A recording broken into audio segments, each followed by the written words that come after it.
वंदे गौ मातरम। मित्रों, हमारे शरीर में जब कोई रोग आता है तो हमें ऐसा लगता है कि कितनी जल्दी हम इसका समाधान कर लें, और उस समाधान के लिए हम अपनी जीवन शैली पर ध्यान नहीं देते हैं। रिपोर्ट निकालेंगे, उसके बाद दवाइयाँ खाएंगे, दवाइयों से नहीं होगा तो ऑपरेशन करवा लेंगे, और ऑपरेशन करवाने के बाद या दवाइयाँ खाने के बाद समस्याओं का समाधान नहीं होता है। समाधान ना होने के स्थान पर और ज़्यादा रोग बढ़ जाता है और नए नए रोग भी शरीर में शामिल आ जाते हैं। तो मित्रों, आज मैं आपको जो वीडियो देने जा रही हूँ, मैंने अपना हीमोग्लोबिन इतना कम क्यों होने दिया, इसके लाभ क्या हुए। जी हाँ मित्रों, जो मेरा हीमोग्लोबिन 3 हो गया था उसके मैंने लाभ भी देखे हैं, मैं आपको वो भी बताऊंगी। मैं अपने जीवन के बारे में क्या सोचती हूँ वो भी बताऊंगी, और जो मेरी स्थितियाँ सारी बनी थी मैं आपको सारी जानकारी विस्तार से दूंगी। क्योंकि कई बार आप लोग कहते हो कि आपके वीडियो से हमें बहुत कुछ सीखने को मिलता है, हमें बहुत कुछ समझ में आता है। तो ये वीडियो जो मैं विशेष कर दे रही हूँ उनके लिए दे रही हूँ जो शरीर में रोग आने के बाद उसको ऑपरेशन करवाने के लिए दवाइयों पर निर्भर होकर उसको ठीक करने का प्रयास करते हैं और नए नए रोग लागू कर लेते हैं।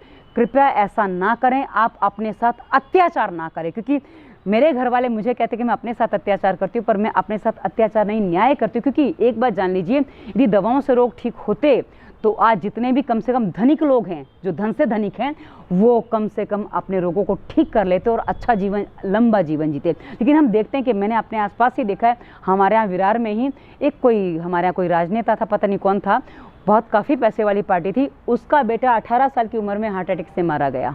क्यों मारा गया? अब आप समझ सकते हैं कि पैसा कितना भी हो, दवाइयाँ इलाज नहीं कर सकती हैं। तो हमें अपने अंदर से चीज़ों को समझना होगा कि हम कहाँ क्या गलती करें, हमें जो हो रहा है वो क्यों हो रहा है, इसके पीछे का कारण समझेंगे तो समाधान नेचुरल तरीके से आप करेंगे। अन्यथा दवाइयाँ खाते जाइए, रोग बढ़ाते जाइए और समस्या का समाधान कभी संभव नहीं है। तो चलिए हम आज के विषय पे आते हैं। मित्रों, जैसा कि आप मेरी पर्सनल लाइफ के बारे में यदि नहीं जानते, क्योंकि मैंने बहुत सारे वीडियो अपने पर्सनल लाइफ पर भी दिए हैं, इसी वीडियो के डिस्क्रिप्शन में मेरे जीवन के अनुभव प्लेलिस्ट में आपको वीडियो मिल जाएंगे। क्योंकि कई बार आप लोग कहते हो आपको खुद को इतने रोग हैं तो आप हमारे रोगों का समाधान कैसे करोगे। तो एक छोटी सी बात आपको बता दूं मित्रों, मैं प्राणायाम पिछले 16 सालों से कर रही हूँ, प्राणायाम के चक्कर में पिछले 16 सालों से लगी हूँ। और उससे पहले का मैंने अपना 34 साल का जीवन, क्योंकि मेरी 50 साल की उम्र है, तो 34 साल का जीवन मैंने बिना प्राणायाम के ही जिया है। और मेरी मानसिकता भी आप जैसी ही थी, एक भाई किसी का भी थोड़ी स्वार्थी मानसिकता भी थी, थोड़ा गुस्सा भी ज़्यादा आता था, और कुछ चीज़ें ऐसी थी मेरे जीवन में भी जो पिछले 16 साल में बदली। पर उससे पहले की जो लाइफ है, उससे पहले का जो कर्म है, प्रारब्ध है, वो सब मेरे शरीर को झेलना है, और वो सारी चीज़ें अब मेरे शरीर में हो रही हैं। तो इसलिए आप ये मत सोचिए कि भाई मैं कैसे कर सकती हूँ। यदि आप मेरे निर्देशों का पालन करेंगे, जो निर्देश में हम देते हैं, क्योंकि मैं अपने घर से कोई निर्देश नहीं देती हूँ, जो आयुर्वेद बताता है मैं उसी अनुसार निर्देश आपको बता रही हूँ। तो यदि आप फॉलो करेंगे तो आप अपने हर रोग का समाधान कर सकते हैं। तो चलिए अब मैं आपको आगे बढ़ती हूँ, क्या मेरे साथ हुआ। मित्रों, जब मुझे ब्रेन ट्यूमर डॉक्टर ने बताया था ना, उस समय करीब ये बात 11 साल पुरानी हो गई। उस समय भी मैंने ईश्वर को 2 बातें बोली थी कि हे ईश्वर, यदि मेरा संसार में समय पूरा हो गया तो मुझे बुला लो, मुझे आने में कोई आपत्ति नहीं है। मैं फौजी की बेटी हूँ, मरने से नहीं डरती, मेरे पापा भी लड़ाइयाँ लड़ चुके तो हम मरने से नहीं डरते। और यदि मेरा जीवन बाकी है, संसार में मेरा काम बाकी, तो मुझे ठीक होने के रास्ते बताओ, मैं ठीक होना चाहती हूँ। और मित्रों, मैं अपने जीवन को जो मानती हूँ ना, मैं आपको क्लियर बता दूँ कि हम यदि किराए के घर में रहते हैं और घर में टूट फूट ज़्यादा हो जाए तो हम क्या करते हैं, घर बदल देते हैं कि घर इसमें रहने जैसा नहीं, हम घर बदल देते हैं। वैसे ही ये शरीर भी तो किराए का घर है ना मित्रों, तो हम इसको कितना रिपेयर करवाएंगे, क्योंकि जितना रिपेयर करवाएंगे उतने खर्चे भी होंगे और परेशानियां भी होंगी। घर के रिपेयर में भी खर्चे होते हैं और इसमें भी खर्चे होते हैं और परेशानियां भी होती हैं। तो इससे अच्छा घर छूट जाए तो कोई दिक्कत क्या है। पर अभी जो स्थितियां थी, मरने की स्थिति ज़्यादा नहीं थी, इसलिए मैंने ऊपर वाले को बोला भाई 3 विकल्प है अब मेरे पास कि एक, या तो आप उठा लो, मुझे आने में कोई समस्या नहीं है। दूसरा विकल्प है कि मुझे रास्ते दिखाओ, मैं ठीक होना चाहती हूँ। और तीसरा विकल्प, यदि मैं बिस्तर पे पड़ी रहूँगी तो मेरे घर वाले नहीं मानेंगे, मुझे ऑपरेशन करवाना ही पड़ेगा, और फिर कोई विकल्प मेरे पास नहीं है और गर्भाशय निकालना पड़ेगा। जबकि मैं गर्भाशय निकालने के पक्ष में बिल्कुल भी नहीं हूँ। मित्रों, मैं एक बात आपको बता दूँ, मैं आप लोगों को वही चीज़ें करने को कहती हूँ, वही बातें करने को कहती हूँ जो मैं अपने जीवन में फॉलो करती हूँ। मेरे खाली उपदेश नहीं है, मैं किसी को उपदेश नहीं देती, मैं वही बताती हूँ जो करती हूँ। इसलिए मैं अनुभव से बात करती हूँ और अनुभव की बातें कभी भी गलत नहीं होती हैं। अनुभव, क्योंकि लोगों के पास जानकारी तो बहुत है, पर ज्ञान के लिए उसको अनुभव बनाना पड़ता है, अनुभव में उतार के उसको जीना होता है, तब वो ज्ञान बनता है, तब वो हम आपको देते हैं। इसलिए वो चीज़ काम भी करती है, हमारा ज्ञान वो काम करता है। अब जो स्थिति मेरी वर्तमान में बनी मित्रों, पिछले कुछ समय पहले यानी कि 2018 में जब मेरी समस्या हुई थी, मुझे उस समय स्किन में गर्मी बहुत होती थी, मतलब मेरी जो त्वचा है वो पूरी गर्मी के कारण से उसमें छाले हो जाते थे, दाने निकलते थे, छाले जिसमें ये पानी भरा होता था, जैसे गर्म घी तेल गिर जाए तो कैसे छाले पड़ जाते, वैसे छाले मेरे शरीर में हो जाते थे। तो वो जो छाले, उनका समाधान जब मैंने करने की कोशिश की तो उसके लिए मैंने आयुर्वेदिक ट्रीटमेंट लिया था। अहमदाबाद में एक अस्पताल है, खोखरा करके एक स्थान है, स्टेशन के पास ही है, अहमदाबाद मणिनगर स्टेशन के पास है खोखरा में। और खोखरा में एक आयुर्वेदिक अस्पताल है जिसका नाम है रुक्ष्मणीबेन आयुर्वेदिक रुग्णालय। वहाँ पे डॉक्टर्स हैं श्रीमान अमित शाह जी और श्रीमान दीपेन मेहता जी, और बहुत अच्छे डॉक्टर हैं। इन्होंने जो चिकित्सा ये लोग जो करते हैं ना, बहुत अच्छा कॉपरेशन देते हैं और हर प्रश्न का उत्तर भी देते, क्योंकि कई बार मैंने देखा है जब हम एलोपैथ में ट्रीटमेंट लेने जाते हैं, वो हमारे यहाँ तो कह देते हैं आपको ठीक हो जाएगा, और बताते नहीं क्या हुआ है, पर वो पूरा खुल के विस्तार से बताते कि भाई ऐसा ऐसा, यदि आप पूछो तो विस्तार से बताएंगे भी ऐसा ऐसा है, आपको ऐसे ठीक हो जाएगा। तो मैंने पूछा, उन्होंने मेरे को सारी बातें बताई। तो जब उस समय मेरा ट्रीटमेंट चल रहा था, तो जब मैंने वो पंचकर्म हुआ उसके बाद उन्होंने जो मेरी स्थिति देखी, मेरी स्किन देखी, तो बोले कि आपको रक्त पित्त की समस्या है, क्योंकि मेरे सारे रिपोर्ट नॉर्मल थे, मेडिकल मेरा ब्लड रिपोर्ट टोटली नॉर्मल था, मेरे ब्लड रिपोर्ट में कुछ भी नहीं आया, यूरिन रिपोर्ट में कुछ नहीं आया, सब कुछ नॉर्मल होने के बाद भी मेरा शरीर इतना ज़्यादा परेशान था, क्योंकि मैंने कई बार आपको बताया भी, मैंने वीडियो भी दिया है कि सारी रिपोर्ट नॉर्मल होने के बाद भी शरीर में रोग है, कैसे समझें क्या है, ये समझ में नहीं आता, क्योंकि ऐसे में कई बार लोग भूत प्रेत समझ के कई बार तंत्र मंत्र के चक्कर में पड़ जाते हैं, तो वो कई बार गड़बड़ हो जाता है।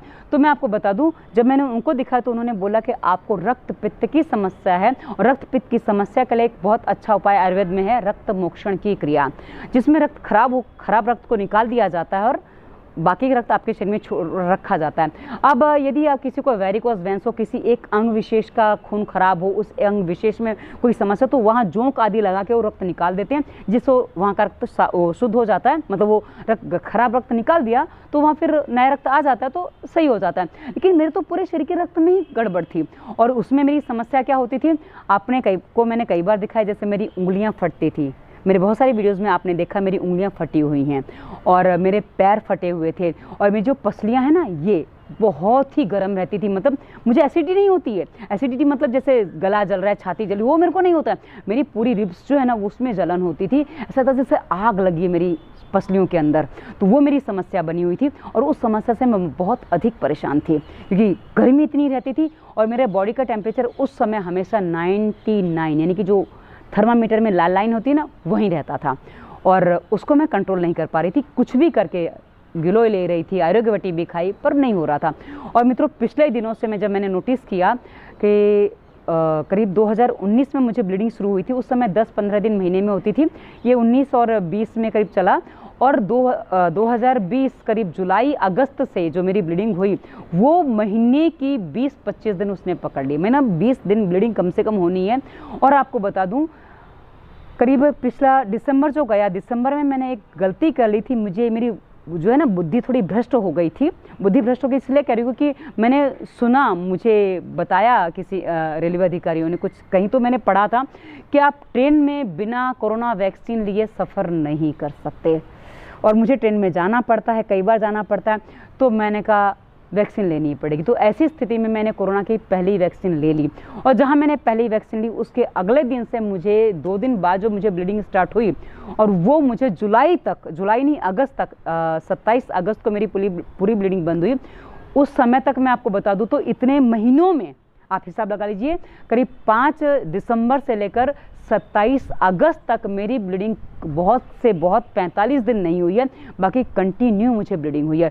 45 दिन लगातार नहीं, वो टुकड़ों में कभी 20 दिन बंद हुई, कभी 2 दिन बंद हुई, कभी 5 दिन बंद हुई, इस तरह से वो इतनी बंद हुई, और लगातार मुझे ब्लीडिंग हो रही थी। और जनवरी में भी मेरी कंडीशन काफ़ी ख़राब हो गई थी, और मतलब मैं एक बार बिस्तर पे आ गई थी, 2 दिन में चल फिर नहीं पा रही थी, लेकिन फिर मैं खड़ी हो गई और मैं अपने काम कर पा रही थी, मुझे कोई समस्या नहीं आई, और मैं अपने चल रही थी। लेकिन अब स्थिति जो बन गई, मैंने कहा ना 3 विकल्प, और यदि अभी भी एक स्थिति थी कि मेरा बेटा नहीं आता तो कदाचित मैं अभी भी ट्रीटमेंट के लिए नहीं जाती, पर मेरा बेटा आया हुआ था, और मैं घर वालों को परेशान करने के पक्ष में नहीं होती। मैं परेशान होती हूँ, मुझे समस्या नहीं होती है, पर घर वाले परेशान होते मुझे ज़रा ज़्यादा खलता है। तो बेटा आ गया था, तो मैंने कहा बेटा अब लगता है कि ट्रीटमेंट लेना पड़ेगा। तो मैं फिर मैं जहाँ रहती हूँ, मैं किसी डॉक्टर के पास कभी गई नहीं वहाँ पे, यहाँ पे तो, क्योंकि मुझे कभी ज़रूरत ही नहीं पड़ती है, आप जानते हो, मैं बच्चे को लेके भी नहीं गई। तो अब क्या हुआ कि यहाँ मैं अकेले कर भी नहीं सकती, तो मैं सूरत गई। सूरत मुझे गोपाली लेके गई, और जब मैं डॉक्टर के पास गई ना मित्रों, तो मैं यहाँ से अपनी तैयारी के साथ गई थी। वैसे तो मैं ऑपरेशन करवाने के पक्ष में नहीं थी, क्योंकि मैंने ऊपर वाले को बोला, मैं कहा क्या मैं जो कहती हूँ वही पालन नहीं कर सकती, ऐसे मैं गिर जाऊँगी, मुझे नहीं समझ में आ रहा। और कहीं मेरा विश्वास थोड़ा सा डगमगाया, क्योंकि ऑपरेशन करवाने के लिए तैयार हो गई, मतलब मेरा विश्वास डगमगाया। मैं इस बात को मानती हूँ, और ये मैं ऊपर वाले से क्षमा भी मांगती हूँ इस बात के लिए, क्योंकि मैंने वो बात हुई मेरी ऊपर वाले से, मैं ऊपर वाले से सीधी बात करती हूँ और मेरी बात सुनते हैं वो। तो जब मैं अस्पताल डॉक्टर के पास पहुँची, तो मैंने उनको बताया कि भाई ऐसा ऐसा है, जो उन्होंने सारी बातें सुनी। और उसके बाद उन्होंने जो मेरे को चेक किया, तो बोला ये आपको टेनिस बॉल जैसा सूजन दिख रहा है, और इसको ऑपरेट करना पड़ेगा। मैंने कहा कर डालो, क्योंकि अभी मैं आपके हाथ में हूँ, आप जो करोगे कर डालो। और उन्होंने बोला ठीक है, ऑपरेट करना है तो फिर सारे रिपोर्ट निकालने पड़ेंगे। तो सारी रिपोर्ट ECG वगैरह सब कुछ निकाला, यूरिन ब्लड सब कुछ। मैं आपको बता दूं, जब रिपोर्ट आए तो पता चला हीमोग्लोबिन 3.1, 27 जुलाई का रिपोर्ट है ये, 3.1 मेरा हीमोग्लोबिन था। उसके बाद 1 महीना और ब्लीडिंग मुझे हुई है, तो उससे हीमोग्लोबिन और ज़्यादा कम ही हुआ होगा, बढ़ा तो नहीं होगा। अब उसके बाद क्या हुआ कि 3.1, और बाकी सारी रिपोर्ट नॉर्मल है, ECG नॉर्मल है।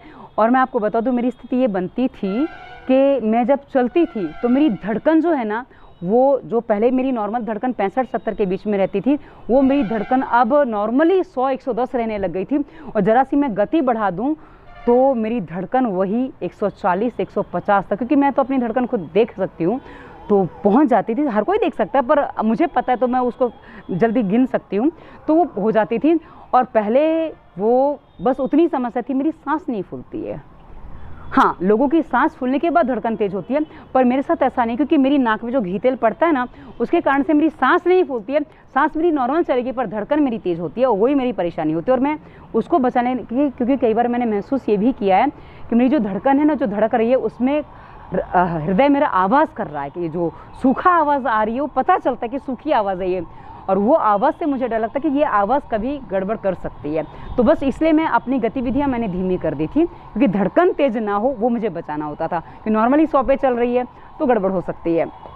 अब जब मैं डॉक्टर को दिखाया, सारी रिपोर्ट मेरे नॉर्मल थे, पर उन्होंने इतना ही कहा कि इतने कम हीमोग्लोबिन में हम ऑपरेट नहीं कर सकते, और बोले कर भी दें पर उसके लिए फिर ब्लड वगैरह चढ़ाने की नौबत आ जाएगी। तो बोले इतनी हार्ड एंड फास्ट इमरजेंसी नहीं है, तो पहले आप ब्लड बढ़ने दीजिए। और जहां उन्होंने बोला कि अभी ऑपरेट नहीं कर सकते, मैंने ऊपर वाले को वहीं बैठे बैठे धन्यवाद दिया। मैं क्या बात है, मेरे विश्वास को आपने बचा लिया। और मुझे ये पता था कि यहाँ से यदि मैं निकल जाऊँगी तो मैं वापस ऑपरेशन करवाने तो नहीं आऊँगी, क्योंकि इतना मुझे पता है कि यहाँ से निकलना मेरे लिए आवश्यक है। रिपोर्ट भले, क्योंकि मैं यदि अमित भाई के पास जाती, जब मेरा पहले ट्रीटमेंट हुआ था गर्मी का, तो वहाँ भी वो रिपोर्ट निकालने को तो कहेंगे, तो मैं पहले सीधा रिपोर्ट निकाल के उनके पास पहुँचूँ। तो फिर मैं जब उनके पास गई तो मैंने उनको सीधा बोला कि आपने मुझे कहा था रक्त मोक्षण करवाना पड़ेगा, तो आशा है कि मेरा रक्त मोक्षण हो चुका, क्योंकि मेरा ये स्थिति है, ये रिपोर्ट है सारा, आप देख लीजिए।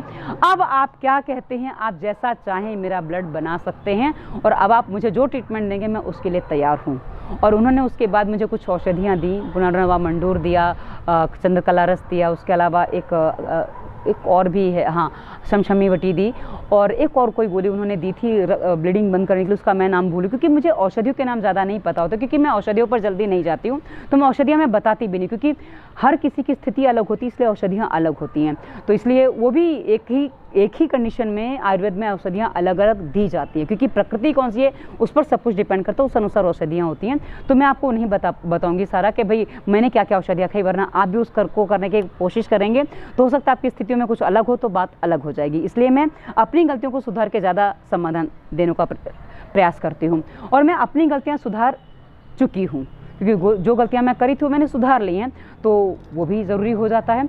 तो अब क्या है कि जब उन्होंने ट्रीटमेंट चालू किया, अब मैं आपको बता दूं वर्तमान मेरी स्थिति क्या है। जब मैं अहमदाबाद से विरार आई, उस समय मेरा हीमोग्लोबिन मात्र 4.5 था। कितना? 4.5। और उस 4.5 हीमोग्लोबिन में मैं प्लेटफॉर्म की सीढ़ियाँ चढ़ के उतर के अहमदाबाद में, मणिनगर में, और उसके बाद विरार में भी सीढ़ियाँ चढ़ के उतर के मैंने प्लेटफॉर्म पार किया, और मेरे पास 25 किलो के आसपास वजन था। मैंने घर में आके तोला वजन कितना, तो 25 किलो के आसपास वजन था। उतना लेके मैं चढ़ी उतरी, सब किया। धड़कन भी तेज़ नहीं हुई ज़्यादा, वो 100 के आसपास चलती रही। अब तो नॉर्मल धड़कन 80 के आसपास चल रही है फिलहाल, और जब बढ़ी तो 100 के आसपास चल रही थी, सांस नहीं फूली। और मैं नॉर्मल अपने घर पे आ गई। और उसके बाद मैं आपको बता दूं, हमारे यहाँ जीवदानी माता का मंदिर है, मैं वहाँ भी जाके आई। वो करीब 1200 सीढ़ियाँ, तो सीढ़ियों पे नंबर लिख गए तो पता है कि 1200 सीढ़ियाँ पूरी हैं कम से कम, पूरा याद नहीं पर 1200 मैंने नंबर पढ़ा था। आप समझ लीजिए कि 1200 सीढ़ियाँ मैंने, जो पहले मैं 20-25 मिनट में चढ़ जाती थी, मैं इस बार 1 घंटे में चढ़ी तो पसीना नहीं आया।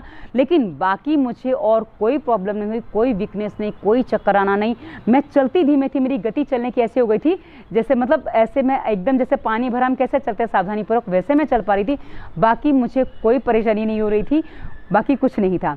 और अब आपको मैं एक बात और बता दूं मित्रों, मैंने पता नहीं दिखाई कि नहीं, मैं भूल रही हूँ कि जो मेरे हाथ पैर फटे थे, ये देखिए मेरे हाथ सही हो गए हैं, फटा ख़त्म हो गया। और मेरे पैर ये देखिए जो फटे थे ना सारे, अभी हल्की सी एड़ी बची है, बाकी सब कुछ चिकना हो गया है। और ये मेरी स्थिति बन गई है। तो मेरा जो हीमोग्लोबिन कम हुआ है उसमें जो लाभ हुए, फेफड़ों की जलन खत्म हो गई है, मेरे शरीर के अंदर की जलन खत्म हो गई है, प्लस जो गर्मी थी, जो पसीना नहीं आने की समस्या थी, उसमें समाधान हो गया, प्लस उंगलियां सही हो गई, पैर सही हो गई, स्किन मेरी सही हो गई है। तो अब आप समझ सकते हैं कि जब इतने सारे बेनिफिट यदि मिल रहे हैं तो क्यों मैं फालतू की दवाइयाँ खा के, ऑपरेशन करवा के वो वापस समस्या में ले लूँ। क्योंकि मैंने एक ही बात समझी कि यदि मैं ऑपरेट करवा दूंगी तो कदाचित मेरे शरीर की गर्मी निकलने की प्रक्रिया रुक गई।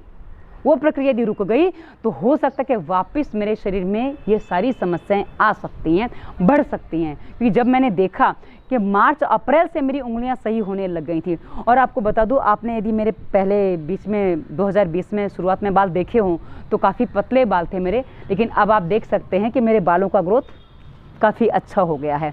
तो ये सब खून कम होने के बाद हुआ है, क्योंकि मेरे शरीर में जो पित्त था, रक्त में जो पित्त था वो निकल गया, जिसने मुझे इतने सारे बेनिफिट दिए। और मित्रों एक बात और बता दूं, मेरे जितने भी विश्वास पात्र मित्र हैं, सहयोगी हैं, सबने एक ही बात बोली कि ऑपरेशन करवाना ही पड़ता है ऐसी स्थिति में। क्योंकि जो मेरी रिपोर्ट आई थी सोनोग्राफी की, उसमें बताया गया था कि गर्भाशय में सूजन है और छोटे छोटे राई के दाने जैसे सिस्ट है। क्योंकि बड़े तो हो ही नहीं सकते, ब्लीडिंग हो रही तो बड़े तो कुछ गांठ बनने की प्रश्न नहीं उठता, पर हाँ छोटे छोटे राई के दाने जैसे सिस्ट हैं। तो जब मैंने अमित भाई को रिपोर्ट दिखाई तो उन्होंने बोला ये मेनोपॉज के समय नॉर्मल होता है, क्योंकि मेरी उम्र 50 साल के आसपास है, तो 50 साल होने जा रही है, तो मेनोपॉज भी आ चुका है या आने वाला, जो भी है नज़दीकी हूँ उसके। तो ऐसी स्थिति में सामान्य है, और बोले ये नॉर्मली ठीक हो जाता है, इसके लिए ऑपरेशन की आवश्यकता नहीं होती है। वरना मेरे भैया तो पूरी तैयारी में गए थे, तैयारी में थे, मुझे वो रास्ते में समझाते समझाते सूरत से अहमदाबाद तक ले गए कि बेटा देखो बहुत परेशान हो लिया, इतना परेशान होने की आवश्यकता नहीं होती है और तुम्हें ऑपरेशन करवा लेना चाहिए वगैरह वगैरह। हम अमित भाई को दिखाएंगे, ये करेंगे वो करेंगे, और वो बोलेंगे नहीं जल्दी हो रहा है तो हम ऑपरेशन करवा लेंगे, तुम हॉस्पिटल में एडमिट हो जाना है, 2-4 बोतल ग्लूकोज चढ़ाया जाएगा, खून थोड़ा बढ़ जाएगा, उसके बाद ऑपरेशन हो जाएगा, तुम ठीक हो जाओगे। पर मैं उनकी सारी बातें सुन रही थी, क्योंकि वो जब बोलते हैं ना, मैं उनको कुछ कह नहीं सकती, बड़े हैं तो कुछ कहा नहीं जा सकता, लेकिन मुझे उनकी बात बिल्कुल पल्ले नहीं पड़ती, क्योंकि वो अपने हिसाब से सोचते हैं और मैं अपने हिसाब से सोचती हूँ। और मुझे एक ही बात दिखती है कि यदि शरीर में कोई रोग आया है तो उस रोग का समाधान करो, और केमिकल कभी भी किसी दवा का समाधान नहीं है और ना ही ऑपरेशन है, इसलिए मैं उस पक्ष में होती ही नहीं हूँ। तो इसीलिए कहा ना, ऊपर वाला वैसे ही मेरी लाज भी रखते हैं और उन्होंने मुझे ऑपरेशन से बचा लिया फाइनली। अभी रिपोर्ट वगैरह कुछ गर्भाशय का निकाला नहीं है, निकालूंगी तो बता दूंगी, पर हाँ ब्लीडिंग नहीं हो रही, करीब 1.5 महीना 2 महीने जैसा 1.5 महीना हो चुका है, ब्लीडिंग बिल्कुल बंद है और मैं नॉर्मल अपनी लाइफ जी रही हूँ, सारी चीज़ें कर रही हूँ। और मैंने कहा ना, मैं रिपोर्ट्स के पीछे ज़्यादा नहीं भागती, क्योंकि मेरे रिपोर्ट में कुछ भी नहीं आता था, आया तब भी मैं बहुत ज़्यादा परेशान थी और अभी भी कुछ वैसे बाकी कुछ नहीं है, बाकी सब ठीक है, तो सब ठीक ही है। और मेरा शरीर क्या कहता है, मैं अपने शरीर के रिपोर्ट से चलती हूँ, ना कि मेडिकल रिपोर्ट से।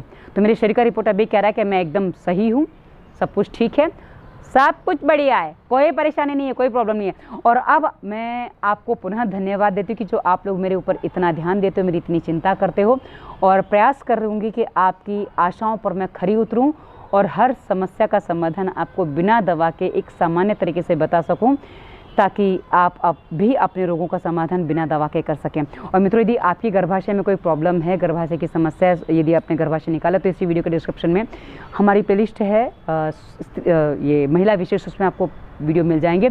और आप किसी भी रोग पर, सभी रोगों पर इसी वीडियो के डिस्क्रिप्शन में दवा मुक्ति और वायरस के प्रभाव प्लेलिस्ट में विस्तार से वीडियो हैं। आप अपने रोग को समझिए, उसका समाधान बिना दवा के करना संभव है, मैंने भी किया है, आप भी कर सकते हो और हर कोई कर सकता है। तो फॉलो करिए, समाधान लीजिए। और आपको ये मेरे अनुभव कैसा लगा मुझे अवश्य बताइएगा, क्योंकि आपके विचार, आपकी जो प्रतिक्रिया है वो मेरे लिए बहुत मायने रखती है, मैटर करती है। इसलिए मैं हर प्रतिक्रिया को उत्तर देती हूँ, क्योंकि वो मेरा कर्तव्य है, मेरा धर्म है। आशा है आप मुझसे सहमत है, नहीं है उससे मायने नहीं रखता। आपको मेरी जो भी है अच्छा लगा होगा, बुरा लगा, जो है कमेंट करके बताइएगा। धन्यवाद। हाँ, डिस्क्रिप्शन में नंबर भी, यदि आपको कंसल्टेंसी करने कुछ है तो आप हमें व्हाट्सएप कर सकते हैं। धन्यवाद। वंदे मातरम।